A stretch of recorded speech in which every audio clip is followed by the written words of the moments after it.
What's going on, everyone? Welcome on into a Cleveland Browns mailbag. Matthew Peterson answering questions from our live show, which airs on Tuesdays at 5 p.m. Eastern. As Oscar Henderson is the first one to ask, doesn't sound like Chubb will be ready close to week 1. Thoughts on signing Josh Jacobs? I have never been a Josh Jacobs stan. He has been so inconsistent year to year. I mean, you can look at his career arc here. It's good, bad, good, bad. And I was all the way out on Josh Jacobs after 2022, despite him winning the rushing title. But you could make the argument he's due for a good year. However, I don't think the Browns are going to have much interest in Josh Jacobs. He's probably going to be a little bit too rich for their liking. But if they feel like Nick Chubb is going to miss a severe amount of time in 2024, then they should look at all options at running back. It's just really difficult to say. And this might put the Browns in a bind when free agency starts in 2 weeks. They may not have a very clear picture of when Nick Chubb's returning, and they'll have to pick a lane. You want to go the cheap, short, low risk, low cost running back route? $2-3 million RB, or do you want to swing for a $7-9 million RB when you don't know when Nick Chubb is going to be back? Personally, I'm not on board with just running it back with Jerome Ford, so I'm definitely open to swinging a little bit bigger at running back because you got to have someone else to lead the running back room until Nick Chubb returns. But if Nick Chubb's not going to be back for the first quarter, third, half of the season, whatever it is, I'm okay with a bigger name running back, but not Josh Jacobs. I just don't think Josh Jacobs is all that great. It's just that simple. All right, would you sign Josh Jacobs, though? Yes or no? I'd rather go like a Tony Pollard or an Austin Eckler. I think they're going to be a little bit cheaper than Josh Jacobs, and I think they are better than Josh Jacobs. So those would be my preferred kind of bigger fish named RBs. Like a DeAndre Swift would be really cool instead of a Josh Jacobs. Oren Smith, what are the chances we can get speak of the devil, DeAndre Swift and Gabe Davis, because I think Evans will go to the Chiefs. Okay, let's talk about Mike Evans just being off the table. DeAndre Swift, I feel like, is going to have a good market from Philadelphia. DeAndre Swift was their best running back since Shady McCoy. I think he was better last year than Miles Sanders was for all of his years in Philadelphia. So I'd be surprised if Philly lets DeAndre Swift leave. If they do, it's probably because another team outbid them. And I don't think the Browns are going to be that team that gets into a bidding war for a running back. So I don't think the chances are great. Gabe Davis, I think, has much better chances. Now, I'm not really sure what his market's going to look like because, Allen Lazard was the highest paid wide receiver last year. Is Gabe Davis really going to make double what Allen Lazard made? He's better, but he's not double better. So I think the Browns will probably put a limit of $10 to $11 million on average for a receiver. And if Gabe Davis can find 12 to 13, he's probably not going to be a Cleveland Brown. But I'm sure the Browns are going to express interest in Gabe Davis. But we saw last year, Cleveland reportedly expressed interest in Javon Hargrave and Jesse Bates. And they ended up going with slightly cheaper guys at those same positions, Dalvin Tomlinson and Juan Thornhill. So we'll see what Gabe Davis gets in the open market. Dylan Sutcliffe, do you think we trade for Tee Higgins if he gets franchise tagged? Dylan, he has been franchise tagged by the Cincinnati Bengals, but no. I do not see the Browns and the Bengals making a blockbuster trade. Interdivision trades are very rare. They do happen, right? T.J. Hawkinson got traded from the Lions to the Vikings, but I don't think the Browns and the Bengals, with where they're currently at, competing for division title-wise, are going to make that kind of deal. The Bengals, they just wouldn't bet on Tee Higgins not coming back to get them for 2 revenge games. Just not going to happen.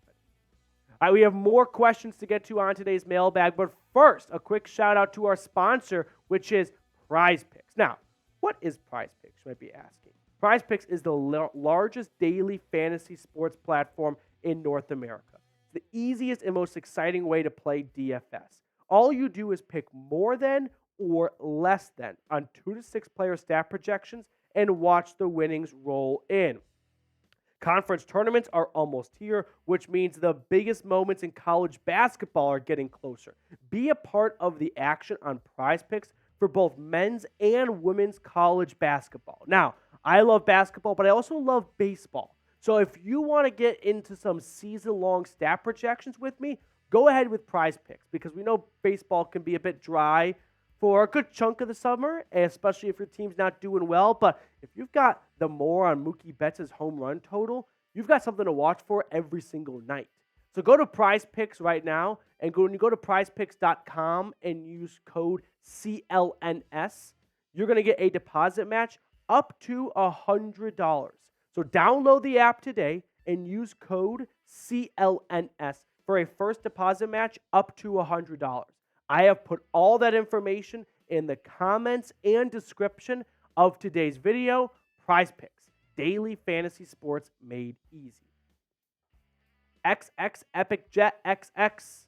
With there being a lot of big-name free agents at defensive line, could they sign someone like a Grover Stewart, Shaq Barrett, Fletcher Cox, etc.? Okay, let's run through some of the big names. I don't think Chris Jones is going to leave Kansas City. It seems like the Chiefs, if they truly do have to pick between Chris Jones and L'Jarius Sneed, they're going to pick Chris Jones because they have learned that they have no problem drafting good corners. So I think there's a chance that they might tag and trade L'Jarius Sneed versus losing Chris Jones because of paying L'Jarius Sneed. But that's for our Chiefs Report channel. As for a guy like Justin Madubuike from the Baltimore Ravens, looks like he's going to get franchise tag. So I'm going to remove him from your wish list. Grover Stewart is interesting. He missed some time last season due to a suspension, so that might bring his cost down a little bit. Shaq Barrett, he's not going to play in the interior. Fletcher Cox, I feel like is just going to play for the Eagles or he's going to retire. I don't think the Browns are going to be big spenders on the interior defensive line. They've got 3 free agents in Shelby Harris, Maurice Hurst, and Jordan Elliott. My suspicion is they're going to look to bring at least one of those guys back. And if they bring one of those guys back, they've got that one guy, Dalvin Tomlinson, Siaka Ika, and then they draft one, and that's your 4-man rotation. But if they don't want to have a rookie and Siaka Ika, who's going to be essentially a rookie next year since he didn't play at all last year, they may try to bring back 2 of those guys. And then it is Dalvin Tomlinson, Siaka Ika, and 2 of the 3 defensive tackle free agents. I feel like that is a much more likely outcome for the Browns' interior defensive line. Debbie, Petey, do you think the trade deadline should be extended by 2 weeks? The Browns are asking the NFL to do that. I think it's good. I do think the Browns are in the right here for asking the NFL to push back the NFL trade deadline from late October to mid-November. The Browns have some good reasons to, right? One, the NFL added on an extra game. They now play 17 games, but the NFL trade deadline did not move despite an extra week being added. So it should reflect that, but we know you can't quite prorate. 1 extra week means the NFL trade deadline moves back 1/17 because I moved from a Tuesday to a Thursday. That doesn't do a whole lot for you. But what's more importantly is the NFL, their trade deadline happens before 50% of the games are played in their season. The NHL, the MLB, and the NBA, all of their trade deadlines happen well after the 50% mark of their seasons and their games being played. So I think the NFL is probably just a little bit behind on this, and bravo and kudos to the Browns for kind of calling out the NFL for having an antiquated NFL trade deadline. You can look at the Big 4 trade deadlines right now. Like the NFL is when 44, roughly, give or take, depending on your buy is, percent of the games are played. Look at the NBA, the MLB, the NHL, all much later in the season. So, Debbie, I do believe that the NFL should push the trade deadline back by a week or 2. Really helps teams out figure out what their needs are. With all the injuries teams pick up every single week, and the season being a little bit longer. Tim Green, 3rd round, pick 85. Does Andrew Berry look at Blake Corum, Michigan running back, ranked 94? I'm sure the Browns are going to do a lot of research on the running backs in this draft class. Like, even if Nick Chubb never went down last year, let's say Nick Chubb played the season and had 1,700 yards and 12 touchdowns. Phenomenal year for 24. I still think the Browns would probably be looking for a running back because Nick Chubb would still be entering the last year of his contract and approaching the age of 30. So Cleveland may feel like even if Nick Chubb is only here for another season or 2, he may not have that same amount of gas left in the tank, and he may need an extra breather here or there. Now, as for Blake Corum specifically, I like Corum, but I do have concerns about him being similar to all the other Wisconsin running backs we saw. The Monty Balls, the James Whites, the Melvin Gordons, that they got a boatload of touchdowns, but they also ran behind NFL offensive linemen, and I shouldn't say it's easy to score, but when all of your touchdowns are like 2-yard plunges, that's probably not going to translate super duper well over to the NFL. So I've got my concerns over Corum. Plus, he did suffer a knee injury in college, which Chubb did too, and he, turned out just fine in the NFL. But I don't think Blake Corum is super high on my list. He's kind of falling down my list the last few weeks. Jackson Green, do you see the Browns possibly trading Greg Newsome for Jameson Williams from the Lions, or is that unreal since Jameson is really young? The Lions do need help at corner. I don't think they will move on from Jameson Williams, though. Like, there was some frustrations in Detroit early on with Jameson Williams. Like, of course, it was a bummer that he pretty much missed nearly all of his rookie season because he tore his ACL in January in the national championship for Alabama, the January prior. But he got suspended to start this past season, and then he really started to become a playmaker for them. He scored a touchdown in the NFC Championship game. Like, I don't think Detroit's going to pull the plug on a guy that they moved up in the NFL draft to get for Greg Newsome. I think they would rather just move up in the draft again to go get another cornerback rather than dealing one of their wide receivers. I think this is an unlikely trade. I don't think the Browns are also going to trade Greg Newsome. NFL has shown that they really value corners. And the Browns have learned that Denzel Ward can't play a full season. So does anyone think it's a good idea to trade away Greg Newsome, Denzel Ward's primary backup, when you know he has missed time every single year, 3 to 4 games? I don't. Ken G, is this a make or break year for Barry and Stefanski, feeling on a new stadium and potential new location off the lake?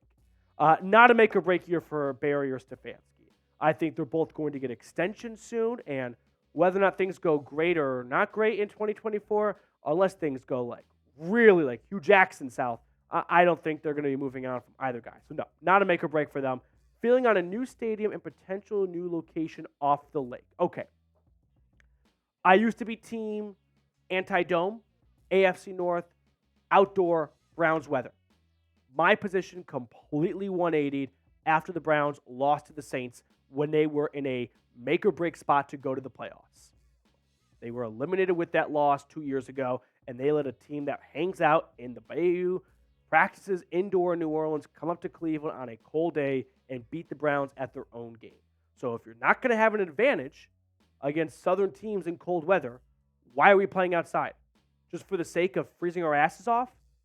No, there's no advantage. So I am team Dome Stadium, and I don't think a Dome Stadium is going to happen in the city of Cleveland. I think it ultimately will be a move outside of Cleveland. I think the Haslams want a dome, and unless the city and the county and the state offer up some more money to help fund a dome, with, by the way, how expensive construction is now, right now. Like, I'm not here to defend Jimmy Haslam's wallet because he's a billionaire, but the price for a dome stadium is like tripled since the last time one was built because of COVID and the cost of construction and just, inflation. So I don't think a dome is going to happen in Cleveland on the lake, and I think the Browns want a dome, which means it's not going to be where it currently is. Browns are good. Do you think Flacco will find anything in free agency? And if he doesn't, does he re-sign with us? I think Flacco will have some market. I don't know if it's as big of a market as even like Jacoby Brissett had. Like, he got a 1-year, $8 million contract with the Commanders. I do wonder if teams are going to look at Flacco as a legitimate starting option for him, or if they're going to go, listen, what you did last year in Cleveland in that short time span was nothing short of miraculous. It was well-deserving of winning an NFL Comeback Player of the Year award.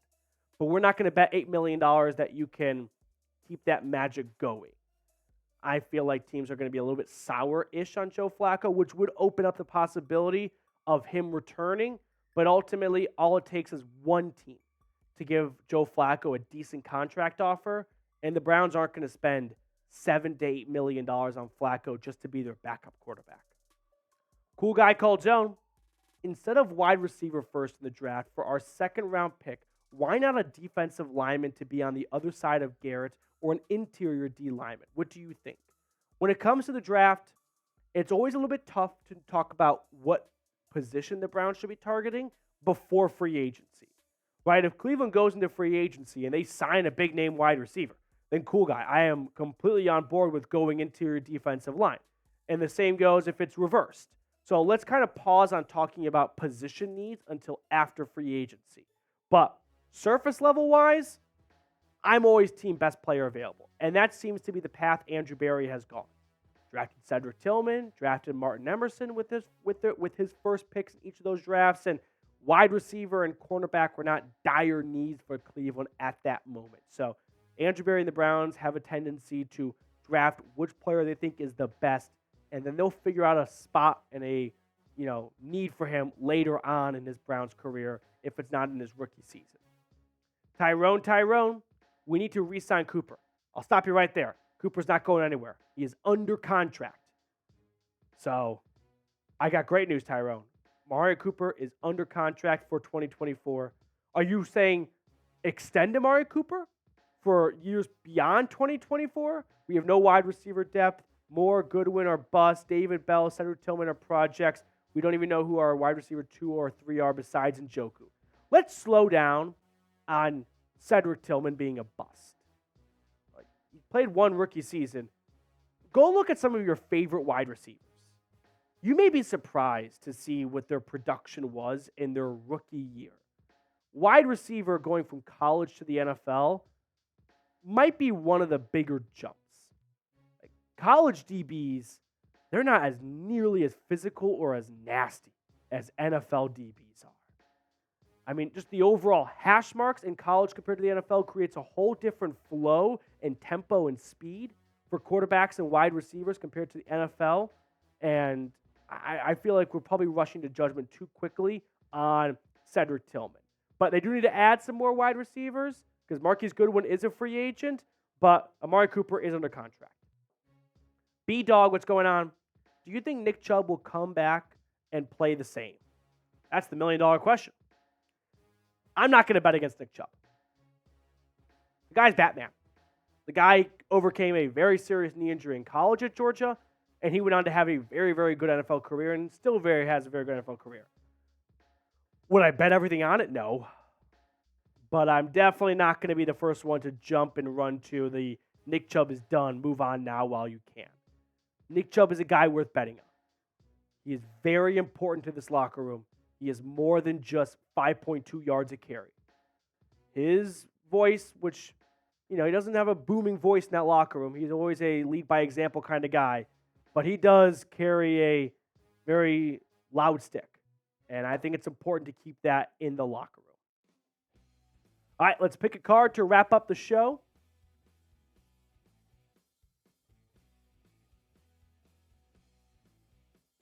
Which card do you want to go with? You know what? Not overthinking it. Queen of Spades. Queen of Spades? I like it. I'm going to go with 4 diamonds. 6 of hearts. 6 of hearts. All right, that will do it for us on today's show. We will see you guys later.